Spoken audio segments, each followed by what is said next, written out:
মারছে, তারপর আবার ভাত খাওয়াইছে, এরপর আবার মারছে, আবার খাওয়াইছে। তো এটা কোন মানে ইসে আছে?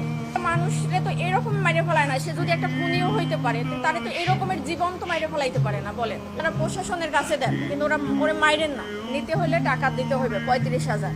35,000 টাকা দিয়ে ছাড়াই নেন, নাহলে আমরা ওরা ছাড়বো না, ওরা আরো মারবো। ফ্যামিলির কেউই নাই একটা মানুষের। আমার আপনার যদি এরকম থাকে তাহলে তো আমরাও একই পথের প্রতীক হইতাম, যে মা বাবা ভাই বোন কেউই নাই। মূলত 11টার দিকে আমার বাবাকে ফোন দেওয়া হয়েছে, রাত 11টার সময় ফোন দেওয়া হয়েছে, আপনি কি তোফাজ্জেলের মামা?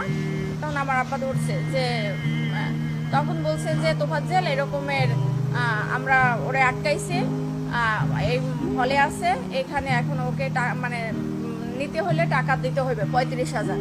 35,000 টাকা দিয়ে ছাড়াই নেন, নাহলে আমরা ওরা ছাড়বো না, ওরা আরো মারবো। তখন আমার আব্বা বললো যে আমি তো গ্রামের বাড়িতে, আমি কিভাবে করবো। তখন আমার আব্বা আমাকে